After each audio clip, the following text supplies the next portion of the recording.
Hey everybody, welcome back to Sounds Like a Drum, Kane's independent media production. Today we are going deep on rattles on the kit. Noises we don't want, where are they, what are they, how do we get rid of them?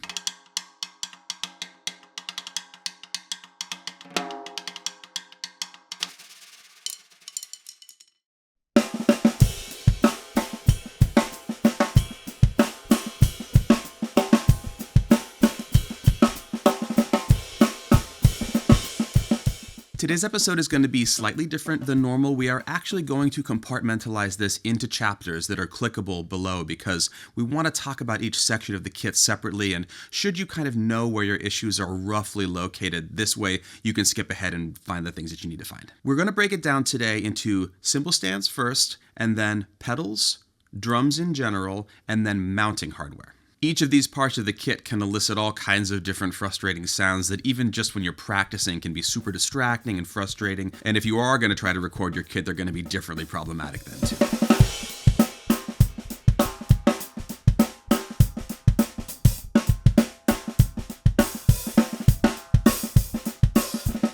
Cymbal stands. We're going to kind of start top down on this because there are a lot of little places where frustrating sounds can come from. I first noticed this when I was trying to do mallet swells and was hearing all kinds of racket coming from there. First up is the wing nut assembly that is holding the cymbal onto the stand.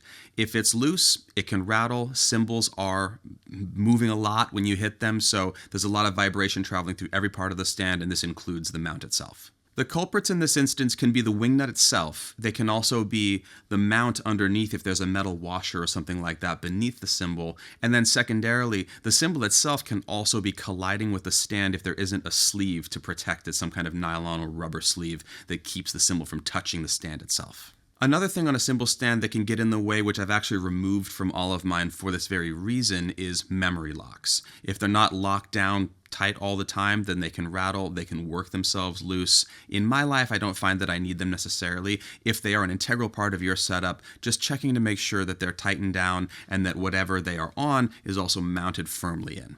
Moving on to the stand itself. This can occur with straight stands. It's particularly an issue with boom stands as well, and that is the vertical tube that's inserted into the next piece of the stand rattling inside of the stand. This is something that has been alleviated with a lot of modern stands having some type of plastic or rubber grommet in there to keep that metal on metal contact from happening. But if your stand is set up straight and the upper part is behaving as good as it can, and you're hearing contact, metallic contact inside of the stand, this is probably the issue. Additionally, it could also just be the boom part of your boom stand contacting the rest of the stand as well. I've run into that when I was setting up quickly. That's less of an issue because you can just make some adjustments to the stand itself. If you are hearing metal on metal contact inside of your stand and you suspect that it's the sections banging into each other, remove the smaller of the two and put a little very thin layer of electrical tape around the end. This is very thin tape, so it shouldn't obstruct putting that section back into the lower part of the stand, and you'll know right away if this is the culprit because the metal on metal can't happen anymore.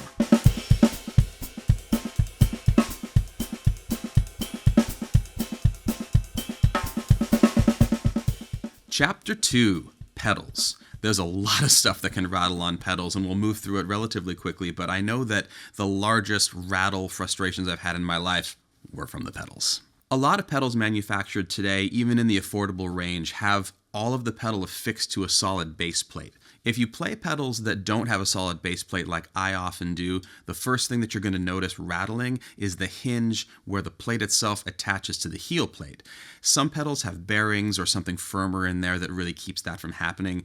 Alas, my favorite pedals often suffer from this, and there's a degree to which you can live with it and you can adjust your technique, but the loudest rattles that I've heard, certainly from pedals, have been from this area. This doesn't mean that you're safe if you're using a pedal that has a solid base plate. Any pedal can suffer from this in one way or another, and if you're hearing really loud kind of clacking going on, that's the first place I would look. Secondarily, and also still quite low on the pedal, are spikes, maybe with a spring attached or on the spike, that are meant to be ratcheted down and screwed through to immobilize the pedal and keep it from sliding on the floor. If these are very loose, anything that's resonating through the pedal is going to make that screw resonate, and if there's a spring on there, that's going to resonate too, so this can also be a culprit. Additionally, and in this area, the clamp itself can sometimes have pieces that are loose or that are out of adjustment or possibly on their way to being broken that can be receiving resonance from the drum or just get pushed around by the playing of the pedal, which can also be a fairly frustrating sound because, again, with this, it's happening right in line with what you're playing, so you're hearing it constantly. The whole spring and rocker hub assembly can also create a lot of different noises that can be frustrating. The main one that I've noticed is that after adjusting the tension of the spring with the nut underneath the mount, there's that second one on top for most pedals that you'll run into that we must remember to cinch back down because this both locks our tension in place and keeps that part from actually just rattling around on the screw, which can drive you crazy. One issue that I've had with a personal pedal that took me a very long time to figure out what was going on was actually that the crossbar that the cam and the beater are mounted onto had become loose in the bearings where it's mounted. This was a weird one because I couldn't recreate it except when I was striking the drum with the pedal. That was the only time that I could hear it. And I ended up taking the pedal all the way apart to discover that the bearings were shot. And finally, the beater itself. There are a lot of really sophisticated and really interesting and awesome beaters out there that have different kind of like adjustable apparatus on the beater head itself, maybe to make it centered on the head or to make it strike the head flat. All of those things can work loose over time. Never mind that a lot of regular, inexpensive felt round beaters have the felt screwed on with a nut, and that can get loose, or the felt can compress. There's a lot of things there. For that, just take the beater off and hit your hand with it and see if you're hearing what you're hearing. Little bonus honorable mention moment here, squeaking. This can affect bass drum pedals. It can also affect hi-hat pedals and hi-hat stands in general. Most of the squeaks I've run into were more hi-hat oriented. And for me, if you are hearing something like that on your hi-hat, starting at the bottom with the chain or the strap or whatever's at the very bottom and working your way up through that whole mechanism that's moving the post up and down, taking parts off, just trying to isolate where it is. Usually, in my experience, it's somewhere inside where the post is rubbing against something, or it's actually the cymbal in the clutch that's rubbing in some manner. Some clutches are noisier than others. Some stands are noisier than others. It's not always a lubrication issue or something like that. The most common for me is that the post is actually bent a little bit, so it's catching inside rather than moving smoothly. Lots of things to check on there. Just make sure you go methodical from one end of the stand to the other. Just keep your eyes open. In terms of squeaky noises on a bass drum pedal, 9 times out of 10 in my experience, it's been the bearings on the rocker hub that the spring is attached to, that the little hook goes over to give the tension to the beater. In my experience, they can be lubricated. More often than not, I just replace them. In previous episodes, we've talked about retrofitting bass drum pedals with DW rocker hub bearings. They're very inexpensive and they fit onto a lot of pedals, particularly inexpensive Yamahas and different things like that, which I like a lot. So if you're getting grief out of that area, changing out that bearing and also possibly changing out the spring itself if it is rusty or if it's just starting to look like it's falling apart. Again, these are relatively disposable parts. It's worth thinking of them that way, especially if we're playing a lot and if we're using the same pedal all the time.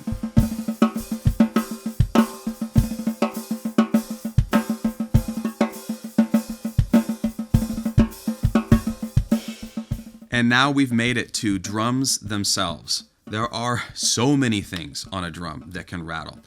There are so many places that something can hide that's going to make noise like this. We're going to run through a few real quick because the great thing about this is most of these are pretty easy to see. And if you can get down next to the drum and bang on it with your hand, press the pedal, shake it a little bit, you can track it down fairly easily. If you have a loose tension rod, if you have loose screws inside of the drum that are mounting the lugs to the shell itself, if you have mufflers in there, which is why a lot of times vintage drums are missing their mufflers. Those are notorious for loud rattles that you can't do anything about apart from engaging the muffler, which you may not want. If you think about the bass drum, a lot of times we tune the bass drum, especially the reso, quite low. We could have a tension rod rattling there that maybe got looser over time. Never mind that we have mounts directly on the drum, which if there's no drum mounted in there, they're receiving a ton of vibration. So we have to think about all of these things when we hit a drum and hear some racket coming out of it that has nothing to do with what we're expecting to hear. Our favorite way to alleviate this and just keep it at bay here is that anytime we're changing heads, we just check all the screws. We make sure everything is tight, not over tight. It doesn't have to be jacked down, but just make sure that there's enough tension on all the screws on there to hold them in place and make sure that nothing's going to get loose and nothing's going to fall out. Small honorable mention here too, there are rattles that can come from damaged snare wires that don't sound like they're coming from damaged snare wires, especially if you have bent or broken ones on there.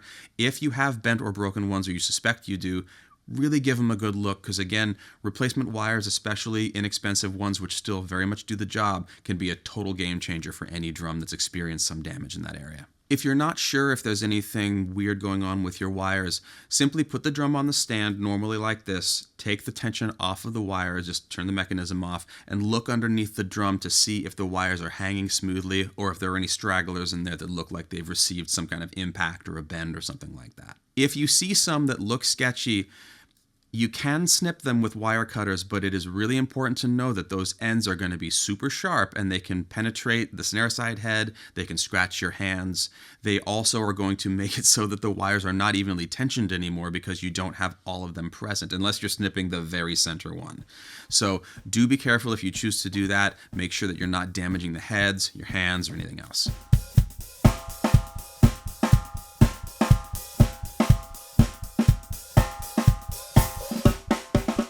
Now, the dark horse of this whole thing, mounts. Tom mounts, mounts on racks, all of these things, they are designed to promote resonance overall. We're trying to make sure that the drum can still resonate and make a beautiful sound when either apparatus is attached to the tension rods or to the rim or whatever it is, or even if the mount is actually just bolted straight onto the shell. This means that every time we play, all of these screws are getting shaken around a lot. And the worst for me was still like maybe my favorite kit that I ever had, that was a lot of toms. It was the only time I ever had a rack, and everything was mounted off of the rack. It was some real 90s shenanigans.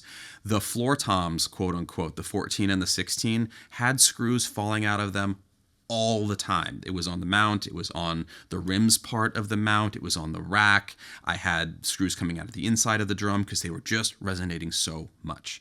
So if you are in a situation in your music where you're going for big resonance and you have drums, especially larger ones, that are mounted in some kind of suspended way, really keep an eye on all of those screws, because that whole situation that you have there is trying to force those screws out. And the harder you hit and the more you play, the more likely it is that something's going to get loose. On the more traditional side of things, if you have a mount on your bass drum like the Pearl has here that's just bolted on, super normal, if you have one that is meant for, say, 2 toms and you only have one mounted in there, or if you do like we do a lot and just have no toms mounted on it, we got to check and make sure that the wing nuts are cinched down, because they are going to rattle a bunch. And especially if you've gone all the trouble of tuning the drum great, making it nice and resonant, making a beautiful sound, it's only going to resonate more.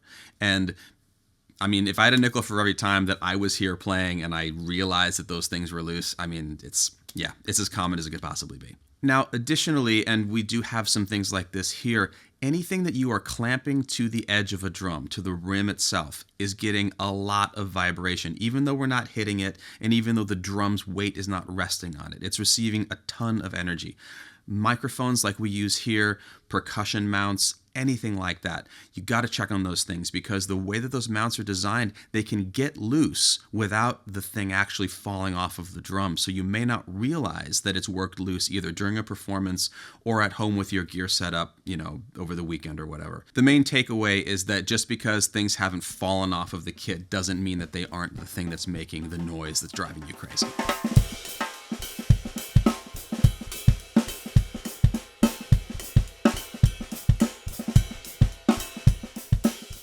All that to say that the whole drum set can be the source of noises that are frustrating and that do not do something musical for what we're trying to do, especially as the kits get larger, as we add percussion, bringing in vintage drums that who knows what they've seen over the decades that they've been around.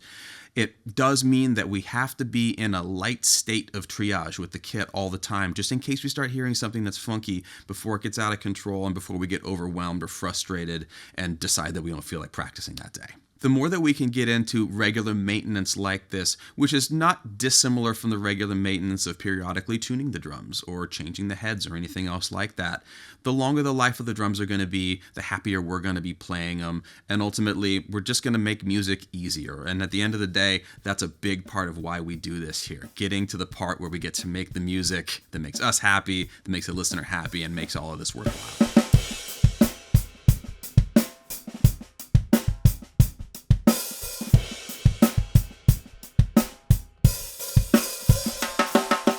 All right, that about does it. Thank you so much for watching. That was a lot of information. I hope you find it helpful, and click through the chapters as you see them down there if you have a specific thing that you're looking into. I'm still learning new stuff about this. There's always more to learn, especially when it comes to taking care of our drum sets, and we're looking forward to talking about that more in the future. Please don't forget to like, comment, subscribe, and hit the notification bell below so you hear about every new thing that we're doing here.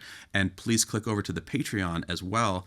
Lots of extra footage over there, anecdotes, different things from all of the videos that we make here, as well as the Cymbal series, which we are really enjoying making for all of you out there. Check out all the tiers, see if there's something that works for you. We'd love to know. And finally, I would love to know if there was ever a rattle that you found that surprised you, or we would really love to know if there was a rattle that you couldn't figure out what it was. I have a couple in the past where I just got rid of the thing because I couldn't figure it out. We would love to know.